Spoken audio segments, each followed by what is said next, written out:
Hello everyone, welcome back to my channel Programming with a Purpose. In this series, I'm going to discuss concurrency in Swift. So for this project, I'm going to use basically the UIKit and not Swift UI, as this has been demanded by some users inside the comment section. So let's create first our product name with the name of concurrency.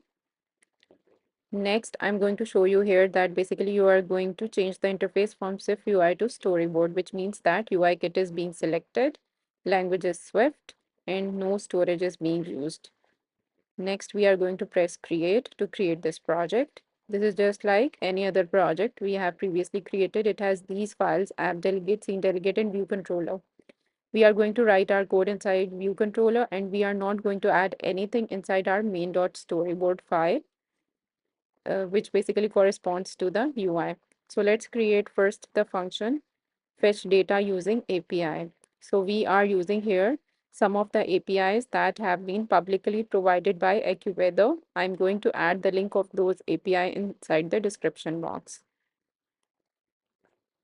So we are going to pass here two parameters to this function. First is a URL, which will correspond to the API link, and other is basically your URL query item, which means all the parameters that are being passed to this URL.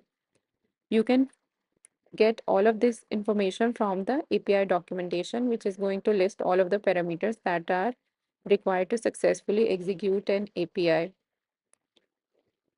So here I'm passing the query items with the parameter name URL query item. Next, I'm going to see that if the URL is going to be a valid URL and not nil, we are going to create a request.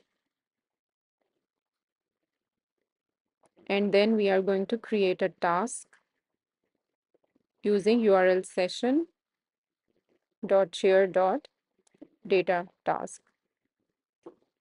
with the request that we have created. And as you can see that the request contains our URL. Now we are going to handle the errors and the response.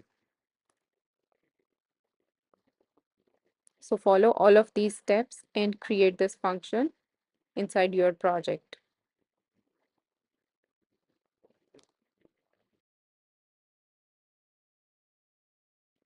So we are facing here an error. This is due to the reason that we haven't basically returned the tuple from this function data task. So here I'm adding the tuple, which is basically your data, response, and error. Response will contain basically the error code of HTTP response, which means that it can be 200, 403, 404, all of those errors that usually occur when we access a website. Those are basically the HTTP response codes. We are going to get it using the line number 31 and 32. And if these errors and response codes are fine, next we are going to move to our data. We are going to get the data inside a JSON serialization object, which is going to return basically a string. So the data will be in the form of a JSON, which will be then serialized and passed to this variable JSON. And then next we are going to print this JSON onto our console. I'm going to show you how to run this code and get basically the result or the response data. So here I'm creating the function load data. This is going to basically get the API key, which I have stored inside the info.plist file on the left hand side, the last file. You can copy the API key there and parse it as string. You can also directly paste the API key here, but for security purposes, I have kept it inside a separate file, info.plist. So here I am specifying the query items for our search API. This API requires that the API key to be passed inside the parameters. In some cases, you can pass the API key inside the HTTP header as well.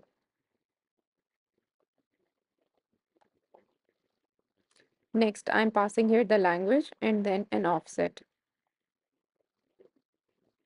This offset is not required for this API call, so I'm going to edit it in a while. Next, we are going to replicate this query parameters for another API, which is region. Note that both of these APIs are not dependent on each other. So basically, I'm just showing you here a simple test case how we are going to run two concurrent APIs in a parallel fashion using our dispatch group. So the URL query item region, this API basically corresponds to getting regions inside a certain country code, and the search is basically going to return you the search results. So next we have added the two URLs inside our fetch data using API parameter URL. So here I'm playing the code, and you are going to see that nothing is displayed onto the screen because we haven't created any UI. And on the console, we are going to get the response. So we are going to get two responses for two APIs. So this is status code 200, which means okay. And this is the response of the first API, which is basically the region API. So this is how we are going to run the data sequentially. Now I'm going to show you how we are going to use dispatch groups to introduce parallelism into our project. So we are passing here a parameter with the name of group, which is basically a dispatch group. So here I'm passing the parameter inside our call to this function.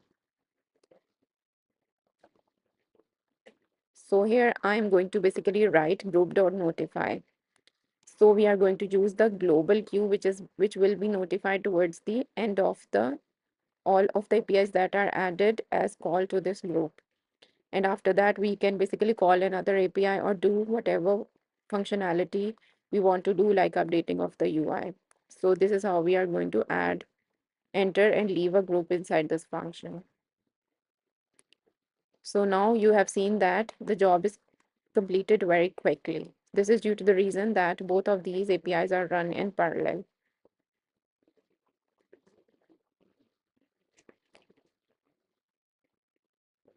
So here I'm closing down the below window so you can see the complete code here. So this is the complete code of these two functions. And this basically shows that how parallelism can be achieved and how it is going to help. Here, there is just a small warning. I'm removing it. So this code is complete. Next, I'm going to show you how you can use basically async await to achieve the same purpose. And async await paradigm is basically the new way of introducing concurrency into your code. So you can use it inside SwiftUI and UIKit. So I'm going to show you that in my next video. Stay tuned. Do not forget to like and share this video, subscribe to my channel, and thanks for watching.